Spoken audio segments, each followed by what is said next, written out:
Hello, Kristina. How are you today? I'm fine, Evgeny. And how are you doing today? Quite good.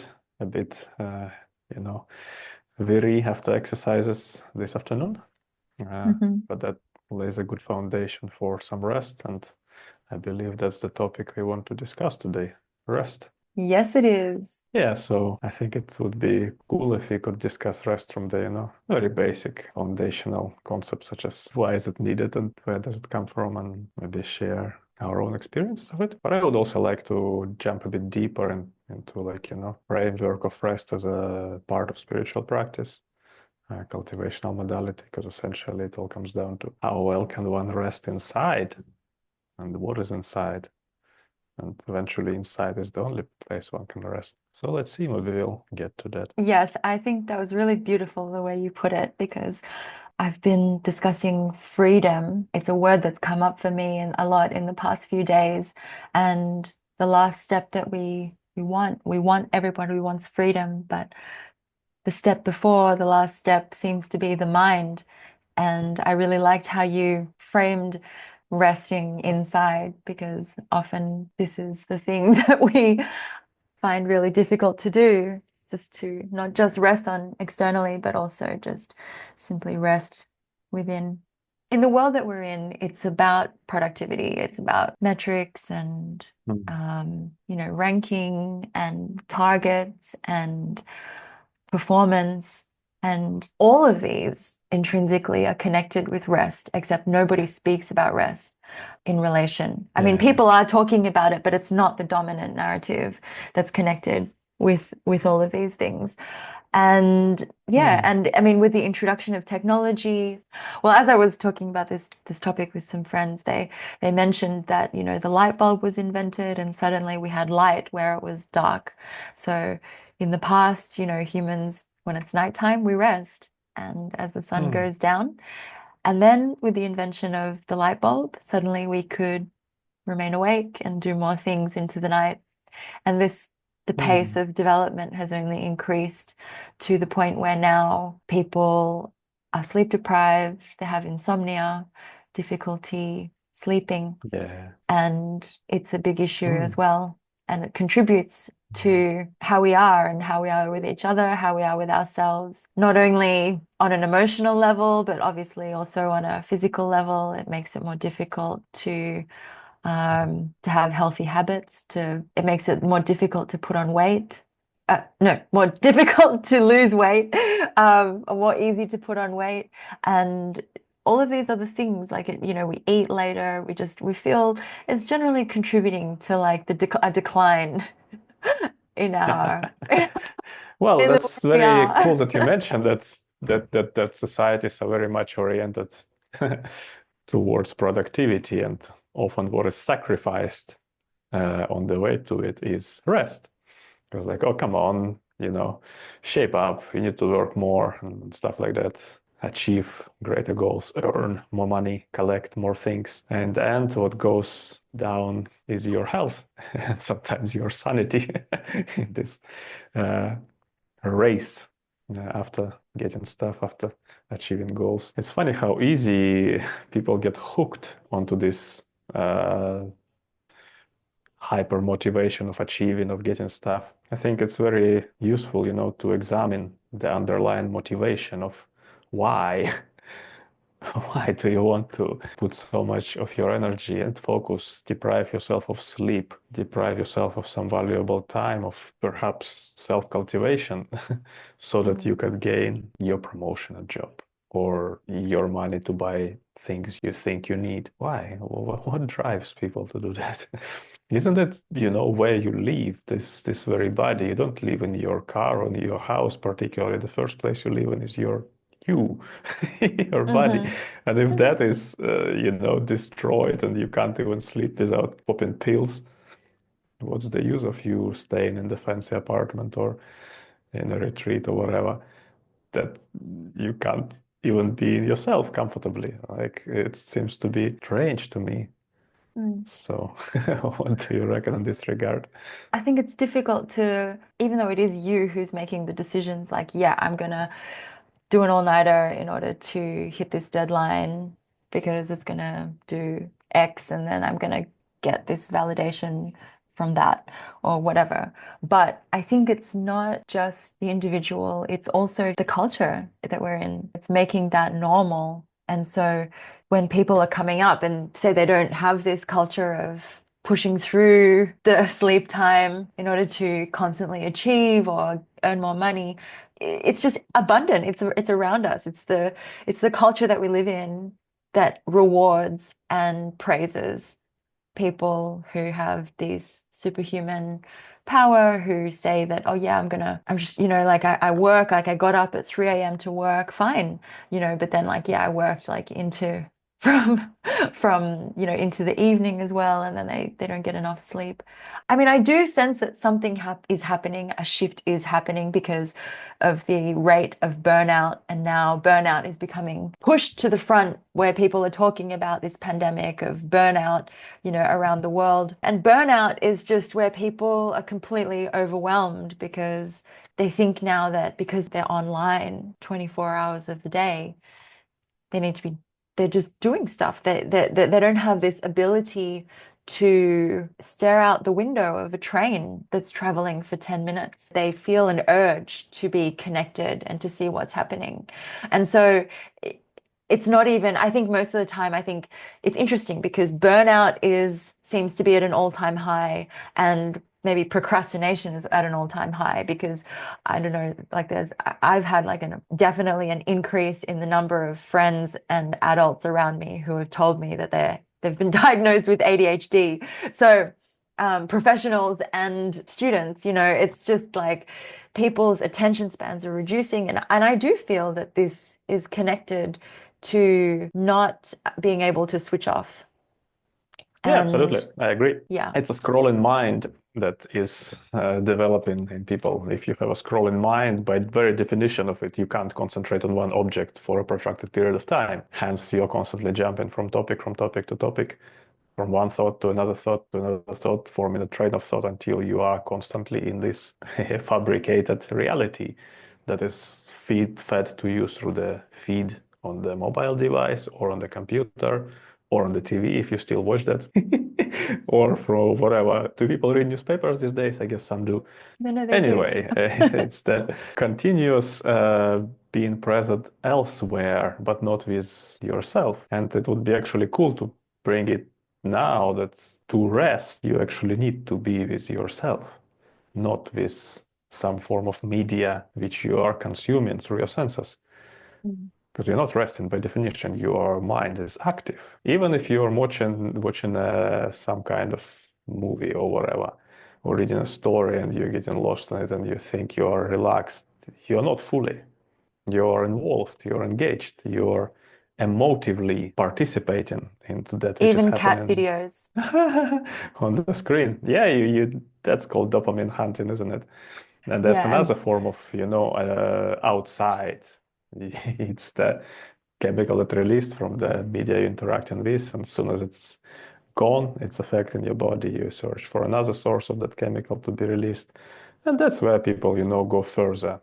Search for drugs, search for some stimulants, search for medical solutions to the fact that their body cannot any longer enter natural state of rest. do you And yeah, that think becomes quite prolific in the developed countries. Yeah, what? do well, I was just going to say, do you think it's the boredom of real rest that is one of the main blocks for people? Oh yeah, absolutely. If you get somebody who constantly is involved with media, put them into an empty room, they're gonna suffer. Boredom, agitation, pain. Being in the body is not pleasant because you can't get distracted anymore, can you?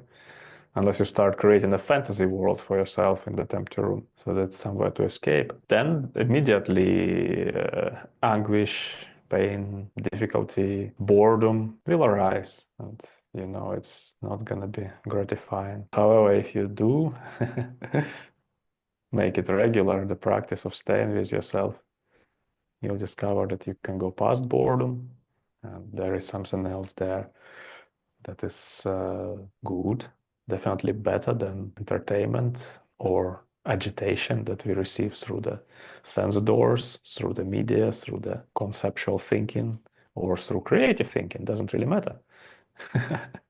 Something is there apart from all that that is better, I would say. I definitely say better because experience that every time I go meditate, it's restful, it's nice, it's restorative, regenerative, like a very gratifying space of being unhooked from the drama of the world, as you just described, like that's so prolific in the society. Society tells you that it is gratifying to do an all-nighter or put yourself last and the goal that you are seeking first. And even they provoke you with such statement as like, oh, don't be selfish, you know.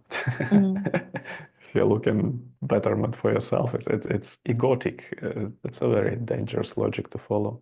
I was going to bring us to other factors. I mean, to ask you about other factors in the article that you have written about the energetics of rest that we will include as a link, I think, for this podcast. You've started the article discussing the factors inhibiting rest. And I already touched upon the first one of those. And the factor that inhibits rest is the fact that you're outside in the sense media. What are sense media? Sight, sound, smell, touch, taste, and thought. The biggest one actually is the thought.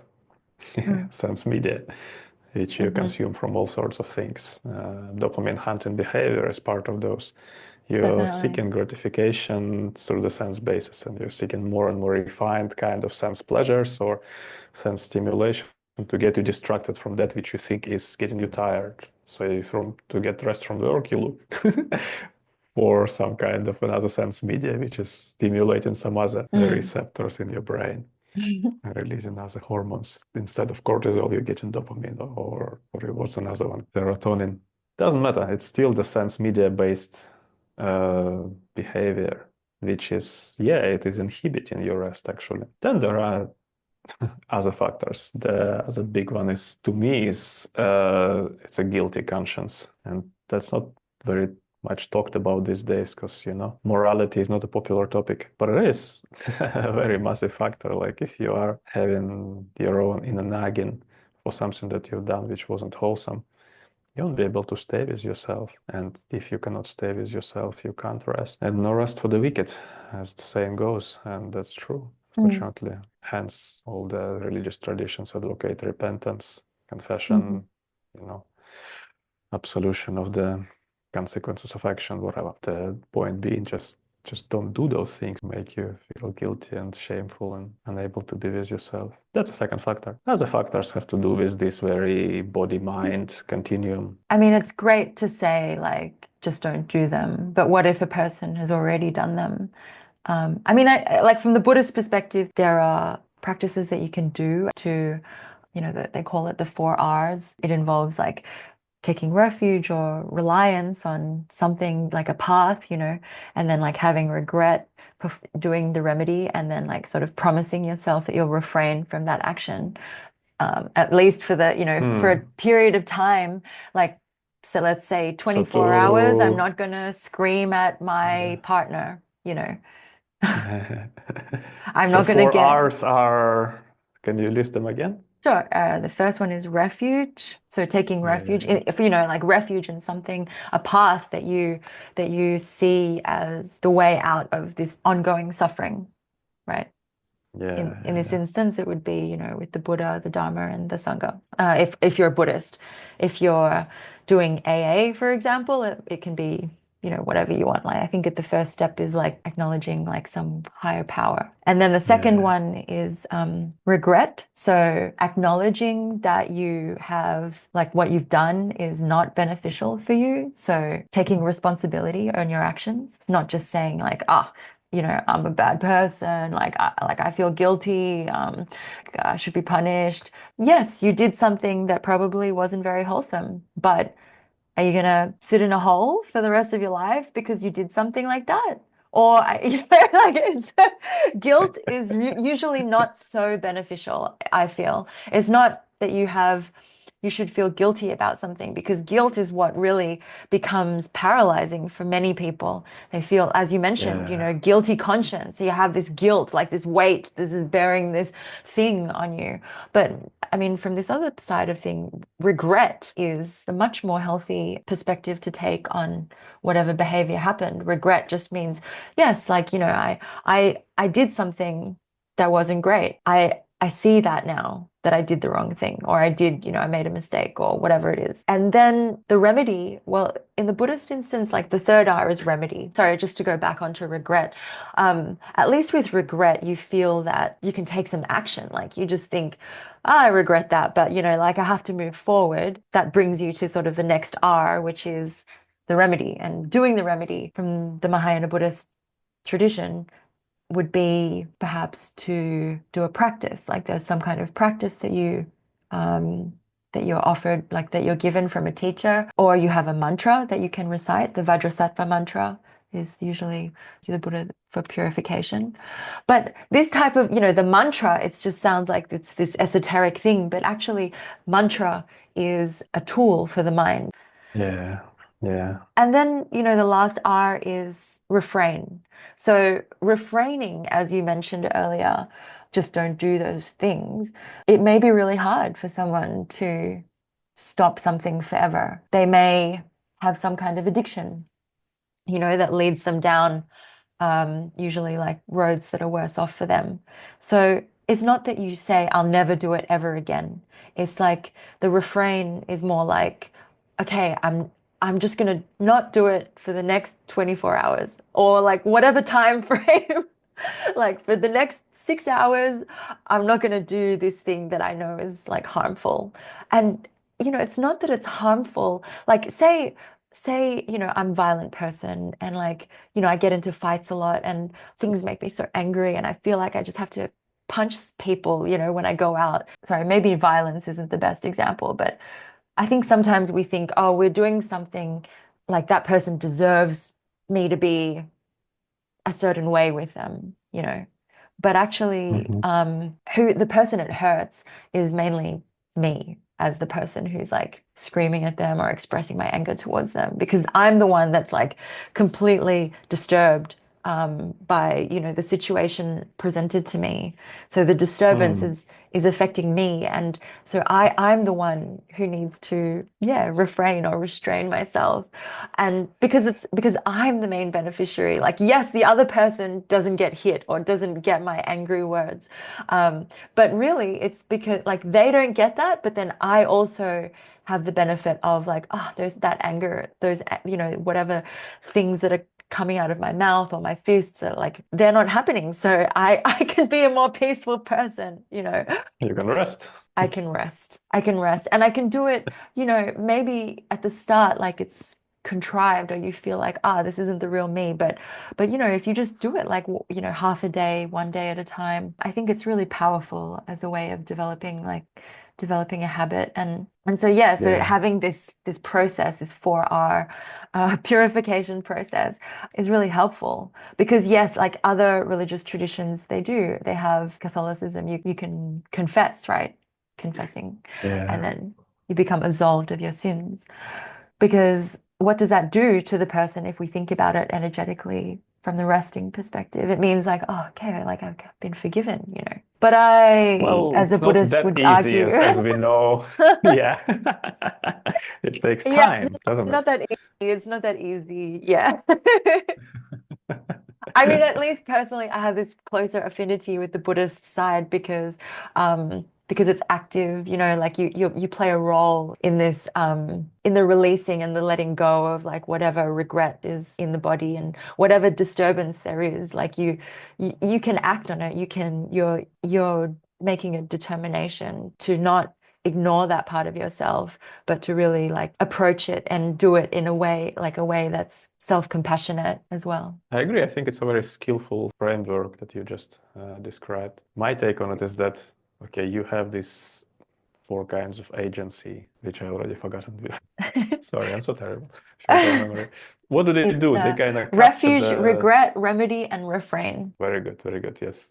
Refuge, regret, remedy, and refrain. So we have this structure which captures the mind instead of being, paralyzed by guilt, but into actually creating some agency there.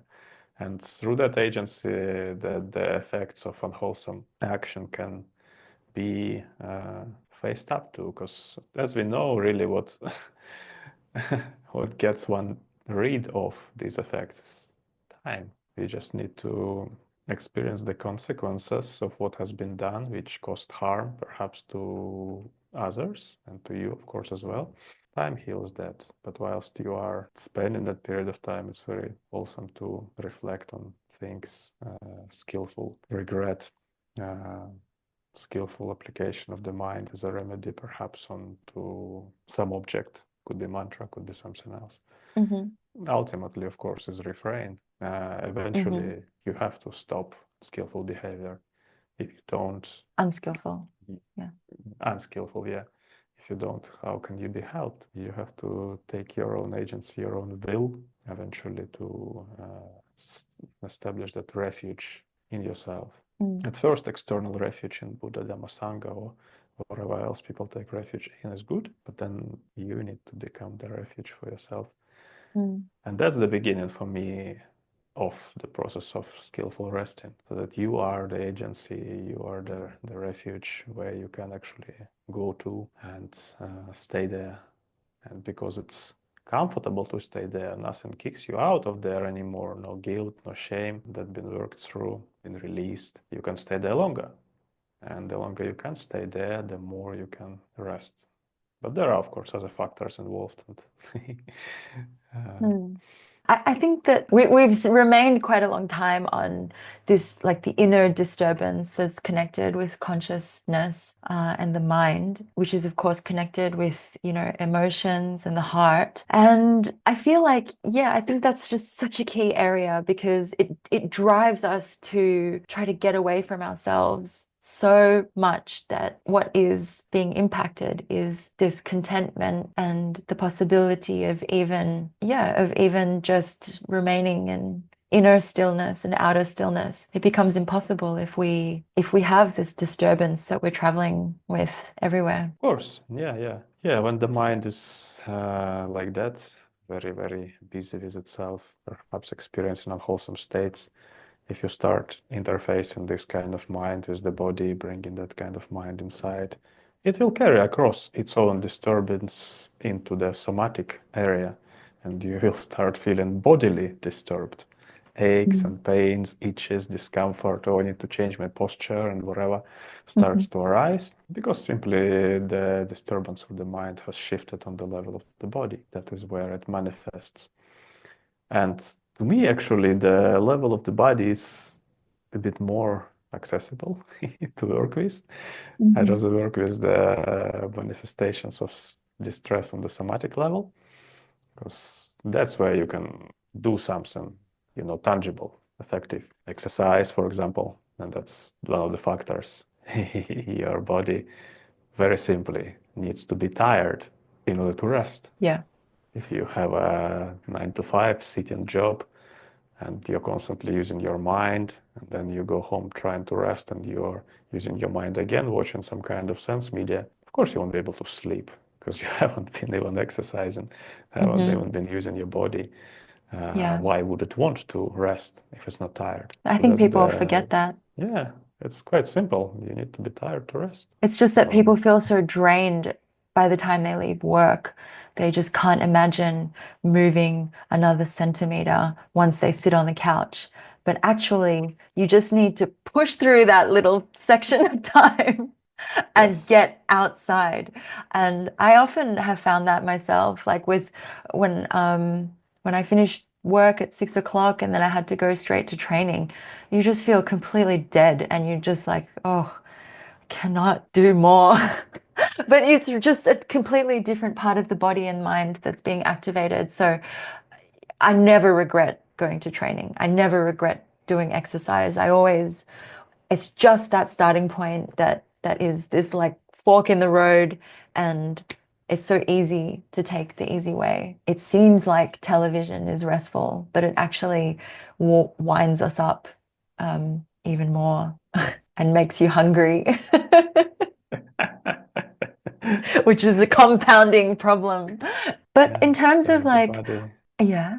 Well, I was just going again to reinforce it. The body is so important to work with. Yeah, on the simple chemical levels, on when you exercise, you release some other chemicals apart from the chemicals of stress that then help you to rest better. But then you also work through the phenomena of disturbance, which you carry across on the level of the mind. You carry it across into the body. So when you exercise, you are dealing directly with the bodily phenomena, and they have a chance to be processed. The stress release related effect of the exercise, because you take all this somatic distress, you move through it by means of movement practice, running, gym, martial arts, dance, what have you, swimming. It rearranges the pattern of energy chi is in the body, rearranges because you move physically, and then it's gone. That's it. It doesn't any longer affect you, so you have kind of clean slate again, and the mind can go get disturbed again. No,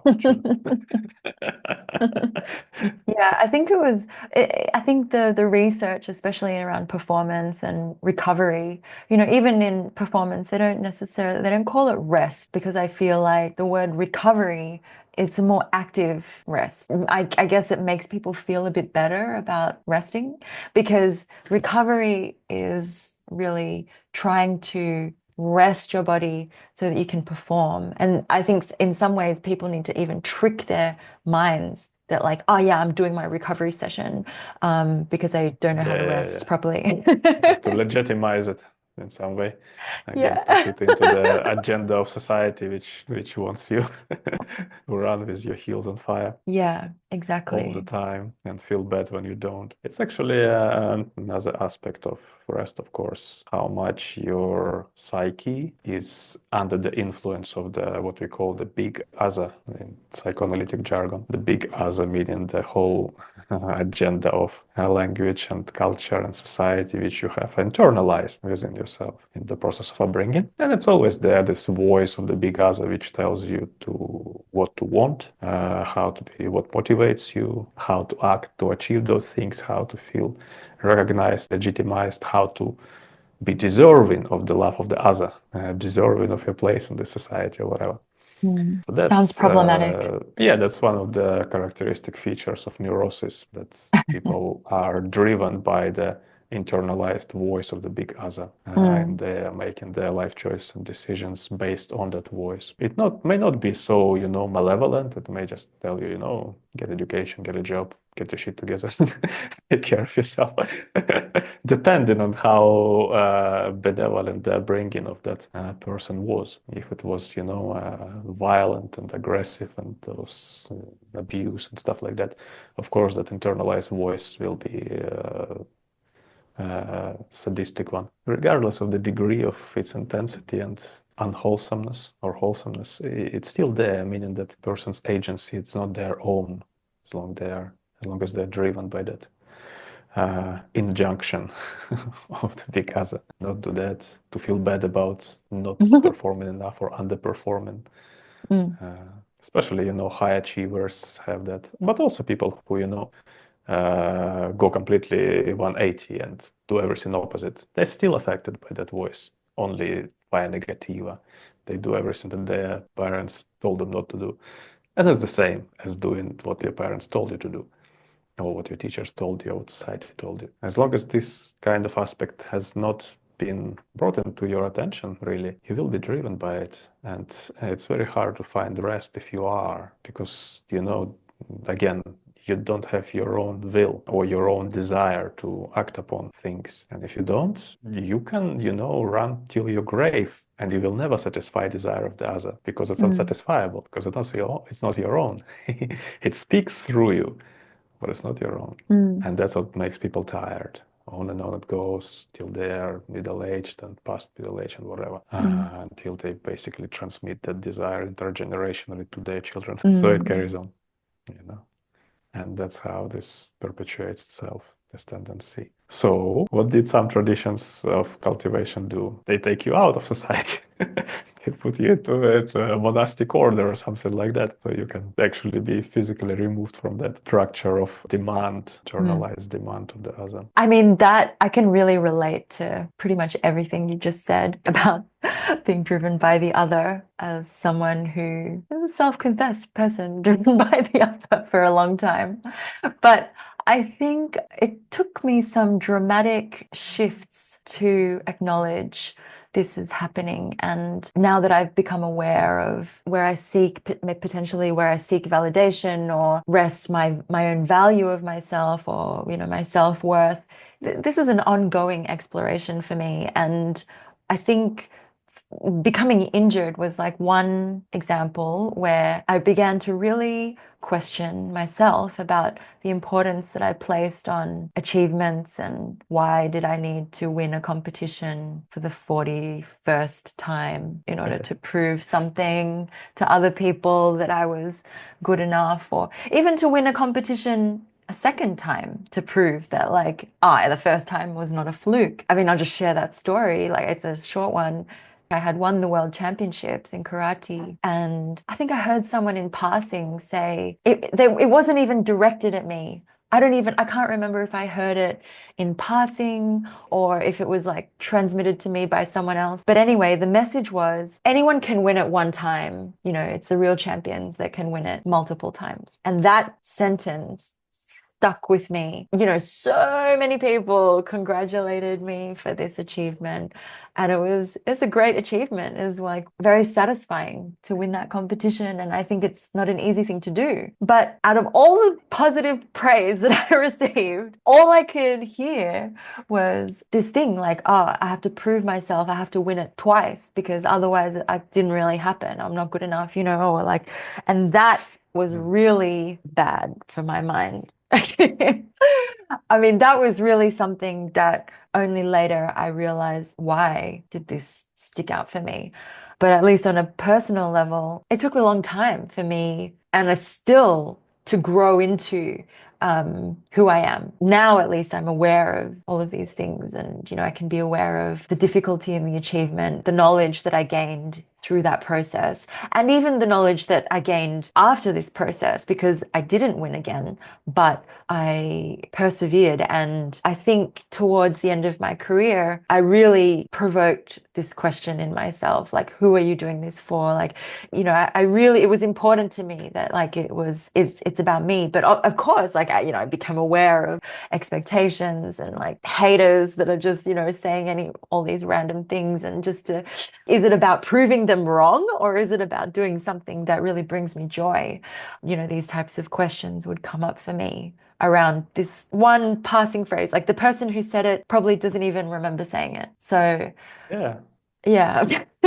That's a good point. Of course, there is a combination of motivations. Like, definitely, you will do it because you like it, because you love it, because it's satisfying, because it brings you joy. Not only because there is some internalized voice of the other that compels you to do it. If there is only that, then it's acting like an enslaved person without your agency whatsoever. But the fact that things are triggering what the others say, and I can relate to it very much myself. I have been triggered like that many times, and I think it very much has to do like that. The higher you go with your achievements, the more envy and evaluation by the crowd or even by people in your surrounding gets more and more intense. Like, they want to trigger you.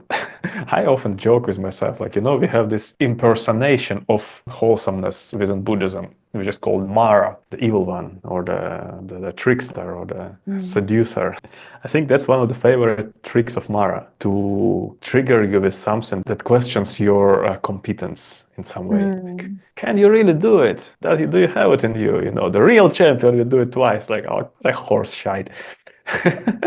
But you get triggered by it, Yeah. and that's the self. That's where the self comes in, of identity strongly, because it feels threatened, because it feels like I've done so much. Like, what are you talking about? I am virtuous or whatever. Can you be like Jesus and forgive the person who slapped you in the face or whatever? Can you? That's Mara, when you're trying to fulfill some ideal Or when you Mm. lose your agency of reflection, the 4 hours that you just described, uh, the inner center of your abiding, when you're triggered into Mhm. proving of something, you're triggered out, tricked out Yeah. of your center, tricked out of your rest. The deserving, like I deserve this, and then it doesn't come. There's just infinitely countless examples worldwide of good people who deserve good things, but those things are not necessarily coming. Yeah, because again, the very concept of deserving, yeah, has to do with self-perception. You can be equally deluded if you perceive yourself as somebody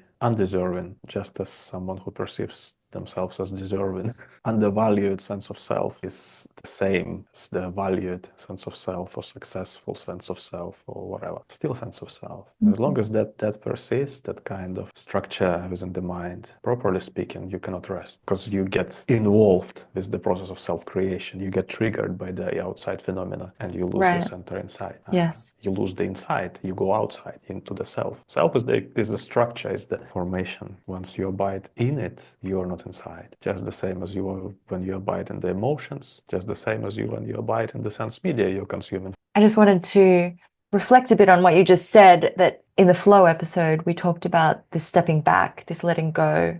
And it sounds like there's a similar inner action that happens. Like as we've been talking about rest, I've been thinking about, people who maybe don't have their own somatic practice or embodied practice or meditation practice. Like how can they practice rest in a practical way? And this story returned to me when I was having a conversation with a colleague in our staff kitchen. And I was frantic because I had some kind of deadline, paper deadline, and I was planning on, basically spending my entire weekend in order to meet the deadline on Monday night. She just looked at me and just said, "There'll be more deadlines, just have a weekend." But I was just infuriated. I mean, like, I was not infuriated, but I just looked at her like, "What, are you crazy?" And she's more senior than me. So I just had to let it go. It's like, maybe you just have to let it go. Like, is it worth it? Is it worth sacrificing not just the weekend, but your sleep for 2 to 3 days, recovery that's probably going to take 2 or 3 more days? To what end? I know it might be easy to say, like on the outside, for people who they're like, but it's a really big deal, and this, we could get so much money out of this. But again, it's like, why do you have to do it this weekend right now? These 48 hours is make or break. Like, what is it worth it? If you've been like pushing for the past so many weeks, like maybe okay, like sometimes you have to make a push, but to live like that every weekend, it doesn't sound right. It sounds like if it's every weekend you feel like that, then does that mean that this type of deadline is happening every weekend? In academia, there are deadlines all the time. So it's just that, like, yeah, you try to submit to things, but it's this act of just saying, well, I'm not going to make it. I'm just going to let it go. I think that's a really good approach sometimes to things that are happening in your world. You could just say, it's not going to happen, and I'm going to have fun with my family instead. It's the inner gesture or the inner action that happens in order to like create that flow into the world of how you express yourself. And I mean, there's so many things that get impacted, like on one side, if you continue to focus on this like singular goal, submitting some kind of application within a time frame, and you need to sacrifice so much time. But then as soon as you let go of that, there's a spaciousness that's created within, and that is the space where you can start to taste, space. Good What's one. here? I don't need to fill it with worry and stress and anxiety. There's so much potential and possibility and sleep. And That's also, beautiful. just thinking about this year, like the energy, like I've been discussing the energy of the snake year and thinking about the way that predators behave in the wild. Just really like that analogy of, let's say, a lion, when the lion is hunting, it's fully focused. If there's an opportunity, it's going to go for it. You've seen in these documentaries, as soon as like the impala just like hops away somehow away from the lion just like crosses its feet and just goes back to chilling on the grass. It's not freaked out. that it missed this deer that was running. It has to rest. Otherwise, if it's constantly just chasing any animal in the savannah, it's not going to get anything. Absolutely. Yeah, that's a very good point. What the human being would do having missed the opportunity, or would be pissed off or sad or worried that Yeah, that's going to impact their livelihood somehow. It kind of right. brings me back to the question of, as you started this conversation with, like, why is there this subliminal motivation to go after things so much, so to worry about them so much, so you just sacrifice your rest and the valuable time with your loved ones. Fear. Yeah. And Yes. it's as much a fear of survival as much it is a fear of the loss of self. Who am I if I don't do it? Something like that. How's others gonna see me? Fear. If I'm gonna not get this promotion, not meet this deadline. Fear of loss of sense of self. Not necessarily of material object, but a loss of sense of self. That self is just associated with object being gained. Boost to that sense of self that is anticipated. So much of that, I think, in this society is motivated by fear. And I think that's a very deep topic. And perhaps we may discuss it next time, because we haven't even finished discussing all the intricacies of what actually inhibits rest and what factors are there to promote rest. We haven't discussed the energetics, we haven't discussed the heart mind. Well, we touched upon it a little bit in terms of big Asa, and that is internalized voices. We haven't touched upon the training of attention. Well, But all of these are factors having to do with rest very much. well, perhaps, yes, I do think that talking about the energetics of rest would be beneficial. Maybe next week we can talk about that. Anyway, Yes, like I said, it's a big topic. I do want to bring sort of the end of this conversation back to some concepts, at least, that people might be able to start to reflect on how they can approach rest. Well, ultimately, rest is cessation of activity of both mind and body, full absorption of attention into the object. That's rest, good and proper. That was a very clear definition. So I think we've discussed plenty of strategies and approaches in this chat already that could be useful. All right, Evgeny. Well, yeah, I think that's a great way to end today's discussion. Thank you so much. Thank you, Christina. It was a lovely chat with you.